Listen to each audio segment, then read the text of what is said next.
Bonsoir à toutes et à tous, c'est mercredi 14h, c'est nouvelle saison. Nouvelle saison de Pokémon Unite évidemment, mais avant cela, évidemment on ne pouvait pas déroger au petit rendez-vous du mercredi 14h. Bien sûr le débrief de l'épisode, j'espère que vous l'avez tous bu, j'espère que vous l'avez apprécié, parce que moi moyen.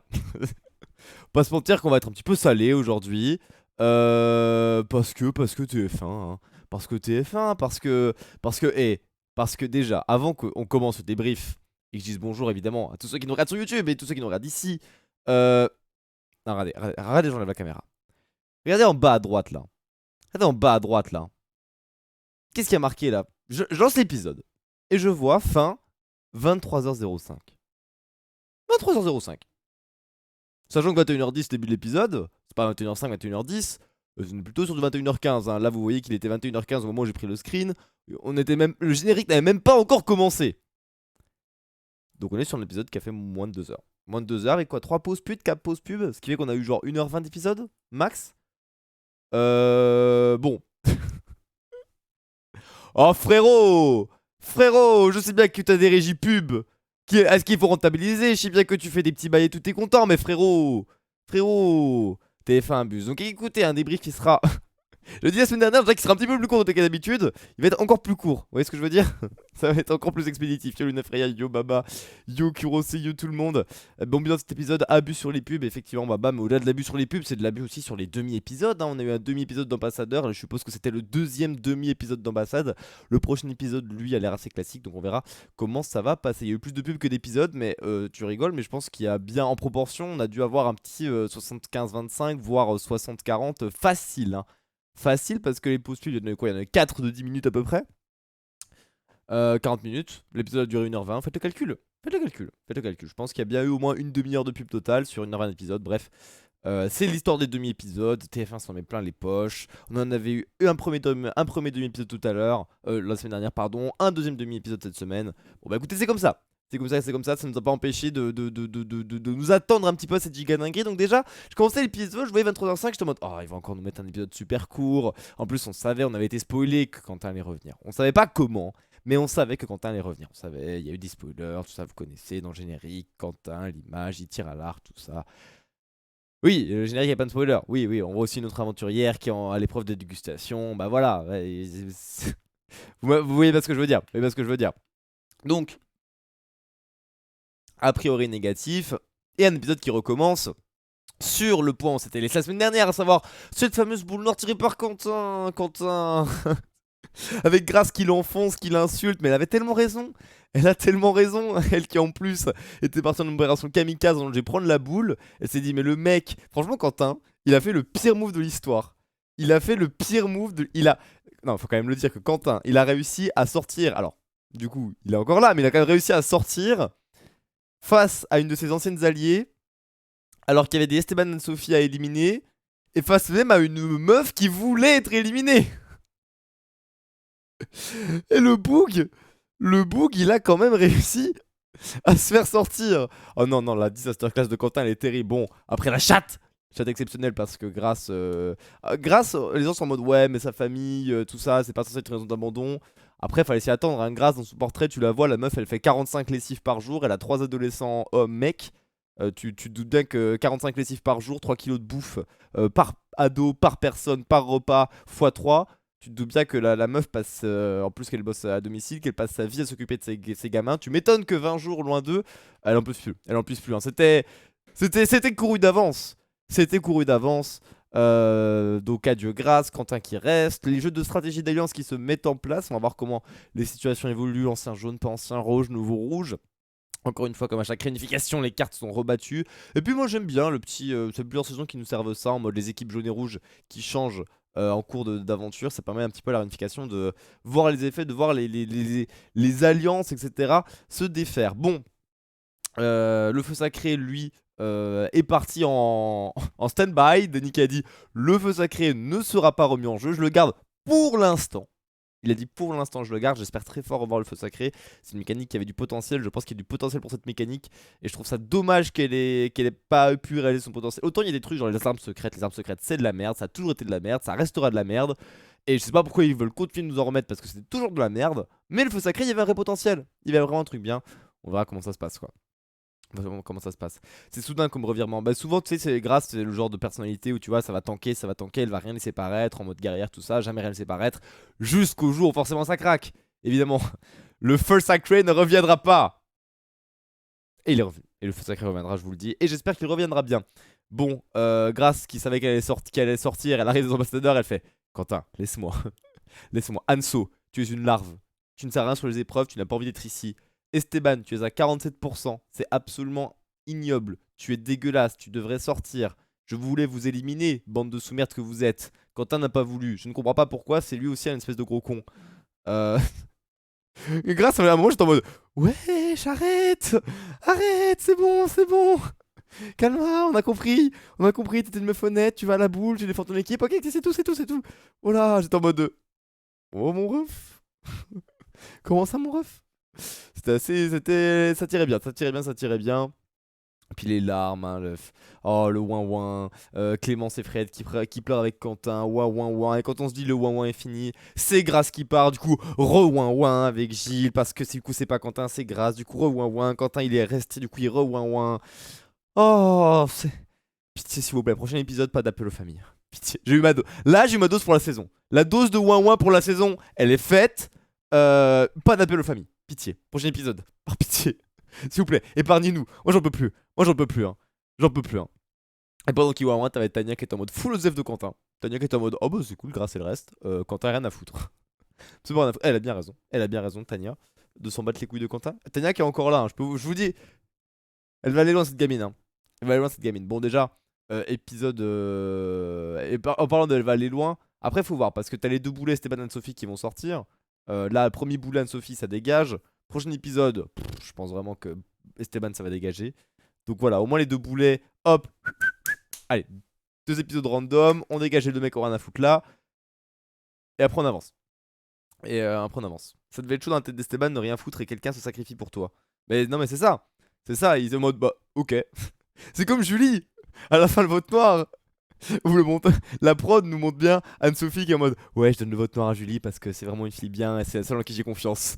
Cut, Julie. Anne-Sophie, je voterai contre toi ce soir car je me sens en danger, c'est toi ou moi.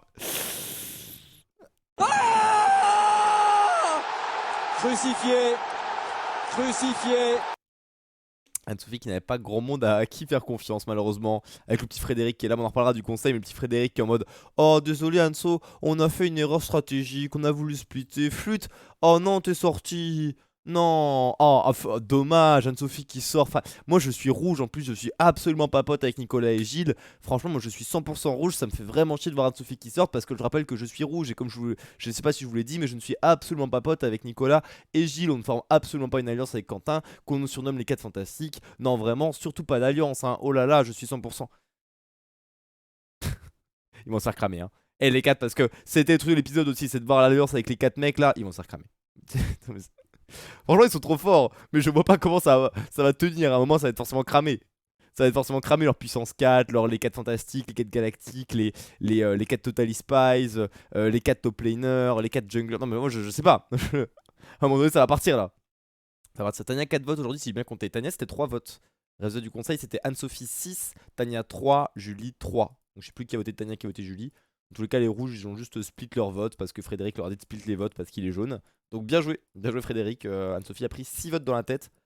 Et Julie en a pris 3, dont un qui était le vote de son épreuve perdue. Et Tania a pris 3 voix. Les 4 jugglers dans solo queue. Ah bah là, on va y être tout à l'heure. On va y être.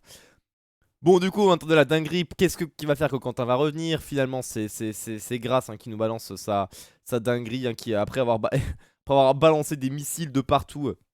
Grâce qui décide de partir, les ouin ouin bien sûr, oui je vous ai pas montré mais les ouin ouin de partout évidemment on n'en pouvait plus, ça ouin ouin, Grâce qui tire sur tout ce qui bouge, les 4 fantastiques qui vont se révéler, ça va être terminé. Et finalement Grâce qui sort bien sûr, et Denis, j'étais en mode que va décider Denis? Grâce qui décide de sortir, est-ce qu'il décide de remettre Quentin à Denis? Admin de Weekly, Denis Brognard, admin de la Weekly Pump, il est arrivé, il a fait je lis le règlement, règlement stipule que en cas d'abandon, c'est le dernier éliminé qui revient. Le dernier éliminé est Quentin. Mais d'ailleurs, c'est pas seulement en cas de blessure qu'il y a un. C'est dans quel cas de figure il y a une élimination, il n'y a pas de mec qui remplace. Parce que moi je pensais que sur Abandon, il n'y avait pas de remplacement. Et du coup, si, parce que Quentin est revenu. Moi, ça aurait été très drôle qu'il n'y ait pas de remplacement. Et que Grasse parte en même temps que Quentin. Oh, ça m'aurait mis si bien.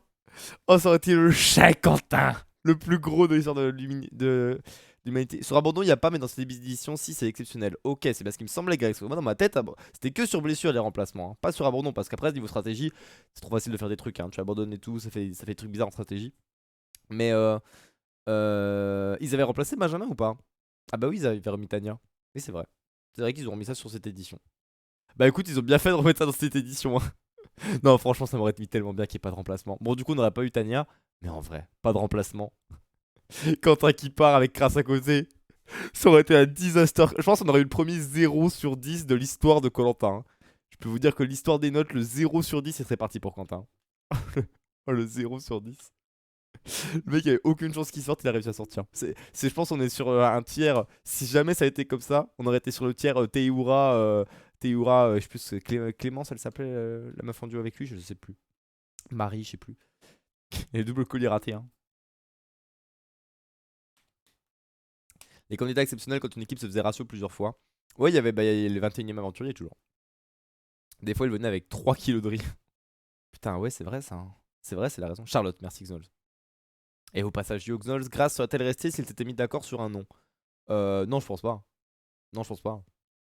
Grâce, elle se serait jamais mis d'accord. Hein. Après, oui, c'est ça. Est-ce que si Grâce avait viré Stéphane Anne-Sophie, je pense qu'elle serait partie. Je pense que dans tous les cas, Grâce allait. Ah oui, non, mais c'est ça en fait. En fait, dans tous les cas, même s'ils mettaient le nom d'Anne-Sophie, Grâce, elle partait. Et du coup, c'était genre Anne-Sophie qui revenait en fait. Donc ça changeait rien. Les pires ambassadeurs de l'histoire, merci Grâce.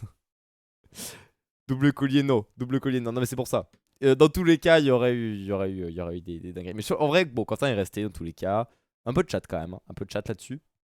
Tout va bien. Denis qui respecte le GOAT, meilleur admin de Weekly. Je vais le recruter OMG. Il y avait aussi cette séquence, je vous ai mis l'image de Clémence tout à l'heure. Pourquoi je l'avais mis? Parce que c'est la séquence où vous savez Anne-Sophie est en mode ouais, on m'a dit que vous vouliez m'éliminer et tout. Parce que Julie va avoir Anne-Sophie, dit ils veulent vous éliminer. Anne-Sophie va voir Clémence et Elena, elle dit vous voulez m'éliminer. Clémence elle dit mais non, on est ensemble, on est rouge, massin. Et c'est cette séquence dans la forêt, là, en mode donc Anne-Sophie est venue me voir pour me dire qu'on voulait potentiellement l'éliminer et tout. Là tu te dis du coup elle va dire non, c'est pas vrai et tout. Eh ben elle a totalement raison, mais je sais pas comment, je sais pas qui lui a dit. Ça m'extermine. Tu la vois, image d'avant, Clémence elle est en mode non, Anne-Sophie, on est ensemble. Et elle fait ah, bah elle a totalement raison, on veut la sortir, mais je sais pas qui lui a dit. C'est ça mon problème là. Oh, elle me termine, Clémence. C'était je l'ai dit, épisode 1, ça va être ma goutte de la saison. En plus, elle a gagné l'immunité. Mais quelle goutte, quelle goutte. Le départ de grâce, c'était Moscou dur. Clémence qui gagne l'immunité, en plus, ma goutte de la saison. Qui commence à se révéler. Moi, j'étais en mode ça va être ma goutte de la saison. C'était en mode vite fait, vite fait. Et là, ça y est, voilà, ça commence à gagner des immunités là. Let's go bébou. J'avais eu un espoir pour Esteban. Parce que Esteban, au début de l'épreuve, il a dit ouais, c'est pour moi, machin, je vais me donner à fond, etc. Donc je me suis dit, ça se trouve, sur cette épreuve, Esteban, il est à 57%. Alors là, si Esteban passe à 57%, c'était fini. Malheureusement, il est resté à 45%, Esteban. Il est resté à 45%, le bon Esteban. Petite 8ème place, petite 6ème place, je crois. Merci Esteban. Faut le dégager. Hein. Esteban, que je pensais être l'un des GOAT un des GOAT et visages marquants de la saison. C'est le mec le plus random de cette saison. C'est, je pense, une des plus grosses déceptions de la saison. Avec Quentin, pour moi, Esteban, c'est l'une des plus. Quentin, encore, on le voit, tu vois, il fait des trucs. Mais Esteban, c'est vraiment la grosse déception de la saison en mode il va retourner tout le monde, faire le spectacle. Il ne sert à rien, malheureusement. Malheureusement. Ouais, les ambassadeurs, c'était triste. Mais ça, du coup, les ambassadeurs tristes, est-ce que c'est pas la faute aussi de la prod de dire choisissez votre ambassadeur? Parce que dans l'histoire du tu choisis l'ambassadeur de l'équipe adverse, t'as forcément des mecs qui savent pas négocier, qui vont craquer et tout machin. Quand tu choisis ton ambassadeur, t'as forcément un mec qui va dire moi je vais à la boule. Et là, enfin, c'est un mec qui va dire moi je vais à la boule. Et fin du game. Enfin, je veux dire, dans toutes les saisons, tu choisis ton ambassadeur, globalement ça va à la boule, non? Hein. Faudrait faire des stats. C'est clairement pas la première saison que tu choisis ton ambassadeur et tu l'envoies. Mais faudrait faire des stats, hein. Je pense que ça va souvent à la boule dans ces cas-là. Par rapport à tu choisis l'ambassadeur de l'équipe adverse. Donc, surtout que là, l'ambassadeur de l'équipe adverse, tu vois, cette saison, on avait fait des théories, mais ça aurait pu faire des trucs de fou, genre des Tania versus, je sais pas moi, Tania versus Frédéric, des conneries du genre. Ça aurait été assez drôle. La défaite de Julie m'a fait mal aussi. Hein. J'avais noté ça, défaite de Julie sur l'immunité. Dur ça. Mais Julie, je commence à bien aimer. Elle commence à se révéler. Elle a eu le droit à son portrait. Enfin. C'était la seule. Alors que t'as des mecs, on a resservi le portrait à toutes les sauces 25 fois. Julie qui a eu son premier portrait, bravo. Premier portrait pour Julie. Premier portrait pour Julie. Et la méta-portrait, je me suis dit, elle va se faire sortir. Non, tout va bien. Tout va bien. On ne reverra jamais les ambassadeurs à 4 avec Ahmad qui se faisait clasher de tous les côtés. Oh oui, c'est vrai qu'il y avait ça. Oh, les ambassadeurs à 4. Ahmad s'est dit, je vais y retourner. Il s'est retrouvé en 1v4, en 1v3, Ahmad. Oh là là, oui, c'était fantastique, hein. Le gérant du tacos dans lequel je vais souvent manger en plus de ça. Ça, c'est assez incroyable de se dire ça. Assez incroyable de se dire que je mange souvent dans le tacos de Ahmad. Ça, c'est fantastique. Ça, c'est fantastique. J'ai noté Julie dans son portrait qui finit son portrait par à bientôt sur les poteaux. Into cut en mode PLS, j'ai une voix contre moi. Bon, mais ta vie qu'on la fera peut-être sur les poteaux, c'est possible. Et en fait, cet épisode, j'ai rien noté de plus. Après, il se passe des choses, ça blabla, les alliances, tout ça. Et en fait, on arrête déjà au conseil, on en a parlé. Denis qui parle du feu sacré qui va revenir. Anne-Sophie 6 voix, Tania 3 voix, Julie 3 voix. Les rouges qui split, merci Frédéric. Anne-Sophie qui nous sort, hein, je pensais pas sortir ce soir. Meuf, really. Vision de jeu 0, vision de jeu Nicolas Palois, comme on dit dans le milieu. Je ne pensais pas sortir ce soir. Ah bon. Donc tu es dans Koh-Lanta. Denis a littéralement dit c'est ce soir tout le monde est en danger. T'es censé être en danger tout le temps dans Koh-Lanta. Et le mode je pensais pas sortir ce soir. Ok. Ok, let's go. Et puis après évidemment le petit truc en mode Julie monte le gars du micro, elle dit un truc on comprend pas alors qu'ils mettent le gars à fond, qu'on entend Denis en fond à 4 km avec un micro dégueulasse. On comprend toujours pas ce que dit Julie. Tout ça pour dire qu'en fait elle a vu le vote noir alors qu'elle a voté contre elle. Elle va pouvoir revoter Anne-Sophie prochain conseil. Denis va lui faire non mais Julie, Anne-Sophie est déjà éliminée. Elle va faire non je vote quand même pour Anne-Sophie. Je fais honneur à son vote noir, je revote Anne-Sophie. Elle va être capable hein. Elle va être capable hein. Elle va être capable hein. Il fallait une preuve de plus qu'Anne-Sophie n'était pas dans le jeu. Bah là effectivement. C'est les touristes Anne-Sophie et Esteban là dans le sac à dos. Allez, prochain épisode d'Esteban, on n'en parle plus. On parle plus. Bon, voilà, tout ça pour dire que c'est un épisode de 2 heures avec une seule épreuve, une pub avant le conseil. J'ai noté, il faut aller se faire foutre à un moment. Et bah écoutez, c'est vrai. Ouais, c'est violent quand même. Ouais, Là, mais c'est violent, mais à un moment donné, c'est bon. C'est vrai. À un moment donné, c'est bon en fait. À un moment donné, j'ai envie de vous dire les gars, c'est bon. C'est bon. On a donné. Alors, niveau des notes les petits potes. Bah, passons aux notes, hein, pas grand chose de plus à dire sur l'épisode en lui-même. Passons aux notes aussi rapidement de cet épisode. Pareil, là je sens que ça va être des notes, ça va être compliqué de noter tout le monde hein, parce que encore une fois, on est sur un demi-épisode puisque la première partie de l'épisode c'est la semaine dernière, là on a la deuxième moitié. Donc bon, vous comprenez bien que sur un demi-épisode c'est compliqué de noter. Cela dit, Anne-Sophie, bon, c'est vraiment un 2 hein. Ça n'essaye pas de se sauver, ça ne va pas chercher les colliers, ça ne va pas faire des stratégies, c'est nul aux épreuves, ça sort. Je mets pas 1 parce que 1 c'est vraiment les disaster class en mode il y a volonté de nuire quoi, et 0 c'est la note ultime.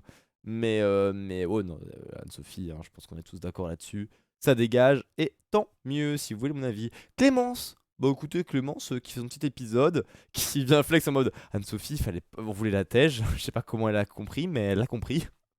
Avec son petite alliance avec Elena, l'épreuve d'immunité remportée. Moi je dis que c'est un solide 8 hein, pour Clémence.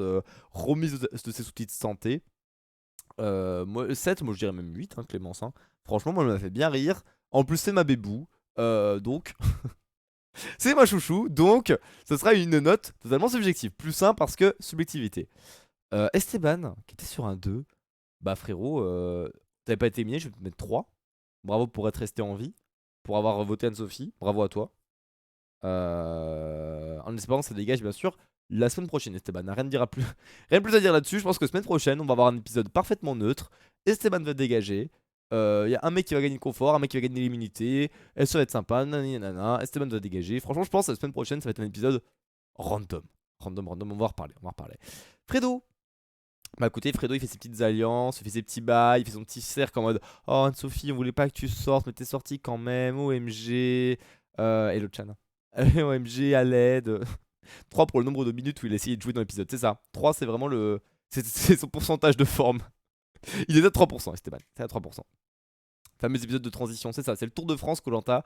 Et la semaine prochaine, autant là on a eu les 2 demi-épisodes, semaine prochaine ce sera épisode de transition. Donc c'est un peu chiant. On partait franchement sur une saison qui partait très très fort, qui était pour moi incroyable. Et là, on enchaîne les 2 demi-épisodes plus épisodes de transition. On enchaîne des épisodes un peu moyen tiers. On enchaîne des épisodes un peu moyen tiers en espérant que la fin du jeu, elle relance un petit peu la hype de cette saison. Fredo, bon, j'ai mis un 6, franchement, pour rester sur un bon 6,5 en vrai, parce qu'il remet ses stratégies et tout, il se plante pas, il met en place son jeu, même s'il perfo pas sur l'épreuve. Il réussit à Tejan Sophie, même si c'est une rouge. Je pense qu'il est très heureux quand même de Tejan Sophie, le bon Frédéric. Écoute, je pense qu'il se fait pas cramer. En vrai, même. Franchement, j'avais envie de dire 7. Hein. Frédéric qui s'impose comme l'un des Tchad de cette saison. Et il a bien raison. En tout cas, l'alliance Nicolas, chef d'entreprise, plus Frédéric, directeur commercial, moi, elle me terrifie. Hein. Ah, c'est pas Alexandre Rudy, on est des stratèges, le violon, tout ça. Non, là, c'est des vrais stratèges, là.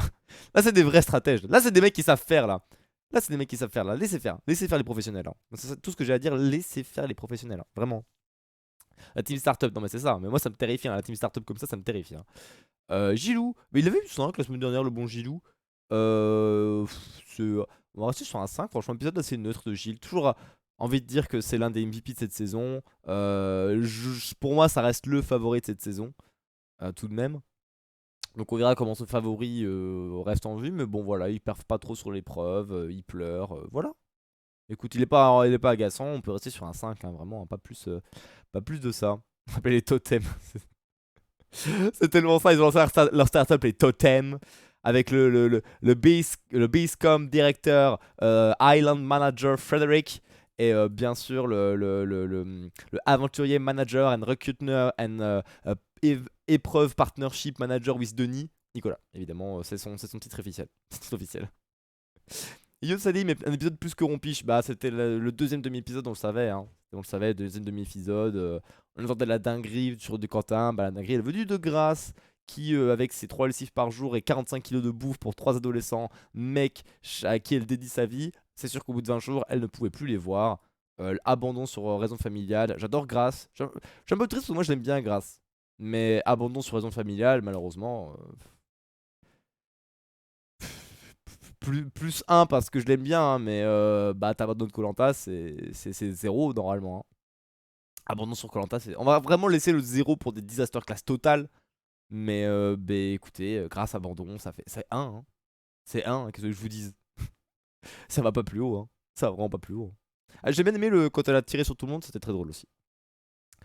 Elena, enfin une épreuve où Elena ne perfe pas. Bon, il n'y en a pas beaucoup d'épreuves individuelles, vous allez me dire, mais sur l'adresse, Elena, c'est pas forcément son point fort. Elle est plutôt physique, donc plus que en mode adresse, plus la force endurance. La bonne Elena qui, écoutez, n'aura pas 8 hein, aujourd'hui. Épisode plutôt, plutôt tranquille, hein, parce que Elena, elle savait qu'elle n'allait pas se donner à fond sur l'épreuve d'immunité non plus, parce qu'elle était protégée. Pas besoin de jouer des stratégies pour son feu sacré qu'elle pouvait garder pour elle-même. Ouais, franchement, rien à signaler pour Elena. Hein. Vraiment, c'est ses aventuriers qui vont passer un épisode tranquille. Rien de plus à dire pour Elena, en vrai. T'es parti vivre à l'étranger, c'est vraiment dur à comprendre les gens qui craquent au bout de 20 jours pour le sang de leur famille. Bah déjà, il y a le côté parent, de 1. Je pense que si t'es pas parent, tu peux pas forcément comprendre. De 2, Grâce, on le voit dans ses portraits, elle est vraiment impliquée à fond dans la vie de ses gamins. Donc elle est vraiment très proche d'eux. Et de 3, Koh-Lanta, c'est autre chose, les gars. Faire Koh-Lanta, c'est pas vivre à l'étranger. Hein. C'est tellement dur Koh-Lanta que quand tu vis des épreuves dures, moi j'ai déjà vécu ça. Il y a des fois où je peux partir 2-3 mois loin de ma famille sans voir ma famille, tout va bien. Et des fois, quand j'ai des endroits où je suis pas bien, au bout d'une semaine, 2 semaines, j'ai envie de pleurer, juste de rentrer et de voir mes proches, c'est ce que je veux dire. Donc il y a aussi l'intensité et la dureté de l'expérience vécue. Et Koh-Lanta, c'est tellement dur que ça intensifie le sentiment de banque. Donc c'est pas comparable, c'est pas comparable. Donc c'est pour ça, je peux comprendre les gens à qui leur famille manque, hein, surtout Grace qui est très impliqué dans la vie de ses ados. Donc en vrai c'est pour ça, moi j'ai vraiment pas envie de jeter la pierre, j'ai pas envie de juger Grace là-dessus, vraiment pas. Elle part en plus la tête haute, elle sait ce qu'elle fait. Non franchement j'ai pas envie de juger Grace, mais enfin moi je suis pas Grace, j'ai pas de souci avec elle, franchement je respecte la décision. Mais évidemment bah ça peut pas être plus haut que 1, t'as besoin de Koh-Lanta, c'est pas plus haut que 1 malheureusement. Julie, ouais, bah Julie, bon bah elle se sauve, elle est en danger. Elle a eu son portrait, enfin. Mais bon bah c'est 3 hein, Julie malheureusement. Elle se révèle un peu, mais dernière place à l'épreuve d'immunité quoi. Donc bon, pas plus haut que 3 hein. Dernière place à la seule épreuve de l'émission. Forcément, ça va punir au niveau de la note. Laura, Laura, pareil. Bon, franchement, Laura 5. On l'a vu parler un petit peu, faire ses alliances et tout. Mais franchement, c'était un de ses aventuriers qui est innotable. Donc on va laisser un 5 parce que franchement, rien à dire de plus sur Laura. Nico qui a réussi à refaire qui a été failli gagner les militaires en de choke complètement au dernier palais. Qui a réussi à reformer son alliance avec Frédéric. Qui aussi prend un petit peu les rênes au niveau du jeu sur le camp. Là où Frédéric j'ai mis 7, je vais mettre un 6 aussi pour Nicolas. Quoique j'ai mis 7 à Frédéric, donc je prends même 7 à Nicolas. Hein. Je pense que ils jouent bien, mais ils vont se faire cramer. Moi je dis pour leur alliance, pour leur maître du jeu, le duo Nicolas-Frédéric c'est sur un 7 parce que je les sens bien, ils ont pris le contrôle du camp. C'est pour ça que je les note bien. Donc voilà, Nicolas qui a l'air de se réveiller, il a été très discret jusque là. Bah, ça avait été notre MVP d'épisode 1 quand même, Nicolas. On se rappelle qu'il avait gagné le parcours du combattant et tout. Il avait même gagné l'épreuve face à Alena à la finale. Donc c'était quand même l'MVP épisode 1. Et c'est vrai qu'après, bah, il a un peu disparu des radars. Mais il était là le bon Nicolas. Il était là le bon Nicolas. Taniushka. Bon bah Taniushka, à quoi avant-dernière de l'épreuve. Qui reste en vie quand même, mais qui suit les strats, qui suit un peu le cours de l'eau.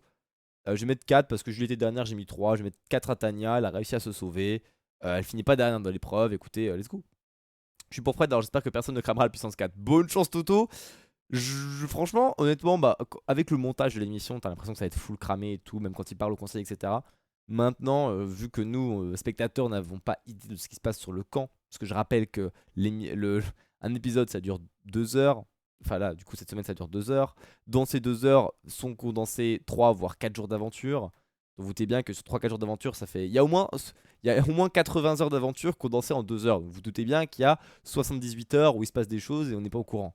Donc c'est pour ça, dur à juger, mais je pense qu'ils ont l'air assez discrets, donc je leur fais confiance. Je pense qu'ils sont assez intelligents pour ne pas se faire cramer, Fredo et Nicolas, donc let's go. Qui sont les deux têtes pour moi avec Gilles et Quentin qui suivent. C'est ce qui me fait dire d'ailleurs que Gilles pour moi reste parmi les favoris. Hein. Parce que Gilles il a une alliance avec quand même Quentin, surtout Frédéric Nicolas, qui sont quand même deux goats au cerveau énorme. Donc Gilles qui est pas con non plus, il est dans cette alliance là. Et si l'alliance elle est cramée, les gens ils vont vouloir faire sauter Frédéric et Nicolas avant. Parce que c'est pas Gilles le méchant qui tire les ficelles. Gilles il fait que suivre. Et le profil de suiveur. Vous savez dans koh la recette pour gagner koh c'est il faut suivre. Des fois il faut être discret, il faut suivre. C'est pour ça que moi Gilles je disais MVP favori de la saison. Et là franchement avec cet épisode j'avoue que Gilles pour moi s'impose comme. En fait ça dépend. Faut juste qu'il gagne les poteaux. Hein. Faut juste qu'il ait. Je pense que Gilles sera à l'orientation 1000%. Je ne vois pas une orientation sans Gilles. Maintenant il faut qu'il passe l'orientation, il faut qu'il passe les poteaux. Parce que personne ne le choisira. Donc pour moi Gilles il faut qu'il gagne les poteaux. S'il gagne les poteaux, il gagne koh mais il faut qu'il arrive jusqu'au poteau. Il faut qu'il arrive jusqu'au poteau et il faut qu'il les gagne. Sinon ça va être compliqué. Mais si pour moi 100% il a l'orientation. S'il passe l'orientation qu'il gagne les poteaux. Parce que plus facile à dire qu'à faire, il gagne koh. Et enfin Quentin qui a vu un 1,5. La chatte qu'il a. La chatte qu'il a. Hein. Attendez. Est-ce que j'ai pas un. Est-ce que j'ai pas une image de. Attendez, je sais. Non, mais je sais. C'est exactement ce qui va se passer. Tac, tac, tac, tac. Voilà. Hop. Quentin. Chat sur 10. Voilà. Chat sur 10 pour Quentin. Vraiment, il n'y a rien de plus à dire. Hein. Il aurait dû partir en full disaster class. Il chatte. Il perd même pas sur l'épreuve. Full chat. Et on peut rajouter une ligne à son tatouage. Non, mais c'est vrai. Le tatouage a 25 lignes là. Envie de crever. Hein. Et bon, Denis qui sortait d'un 8,5. Denis a un bon 9. Hein. Denis a un bon 9. Il a été parfait. Les petites piques. Pendant l'épreuve, il a été assez transparent. Mais quand Grâce revient, Denis qui ne panique pas. Denis qui en mode c'est la première fois que ça arrive dans l'émission, il ne panique pas, bon c'est la télé hein, donc c'est monté, il a appelé la production, il a dit qu'est-ce qu'on fait, la production lui a dit ça, du coup il a dit ça, mais il panique pas, il met les choses bien, il fait respecter les règlements, admin de weekly, une note d'admin de weekly ça mon Denis, 9 sur 10 évidemment pour le bon Denis. Récapitulons les notes donc pour désigner le MVP, Anne-Sophie 2, Clémence 8, Esteban 3, Frédéric 7, Gilles 5, Grâce 1, Elena 5, Julie 3, Laura 5, Nicolas 7, Tania 4, Quentin la chatte sur 10, Denis 9, et notre MVP si on enlève Denis c'est donc Clémence. Clémence qui en fait a gagné la seule épreuve de l'épisode donc globalement ça suffit à dire que son MVP a mérité. Hein. En plus de ça elle a fait ces petits bails avec Anne-Sophie ça m'a fait quand même bien rire. Donc elle nous fait rire, elle divertit l'épisode plus... Elle gagne l'épreuve d'immunité. Bah écoutez, je suis très content que l'une de mes favorites au poteau gagne son premier MVP de l'épisode 9 donc. Ce qui fait que ça renforce sa position sur les poteaux. Les pronostics tiennent bon. Les pronostics tiennent bon les amis. J'avais dit c'était mes 3 favoris. Pour moi là c'était à la fin de l'épisode 1. À la fin de l'épisode 1 on avait choisi nos 3 favoris. Pour l'instant ça tient hein. Les 3 favoris qu'on avait choisis à la fin de l'épisode 1 tiennent bon à la fin de l'épisode 9. Je pense que ouais je pense que Laura c'est pas mal. Je pense que Laura va aller loin. Nicolas je me dis qu'il s'il se fait cramer c'est chaud hein. Nicolas s'il se fait cramer c'est chaud. Et Clémence le problème c'est qu'elle a le cul entre deux chaises au niveau des alliances. Et que du coup j'ai peur que ça lui desserve. Donc je suis un peu inquiet pour Nicolas et Clémence. Moins pour Laura. Et un peu déçu de ne pas avoir Michil dans mes pronostics. Parce que je sens qu'il va y arriver le boug. Voilà, écoutez, merci à vous d'avoir suivi ce débrief. Je vais cut le stream, je vais relancer de suite pour passer sur Unite. Donc je vais dire au revoir à YouTube de suite. Pensez à vous abonner pour ne pas louper les prochains débriefs. Et voilà, bisous et à la semaine prochaine.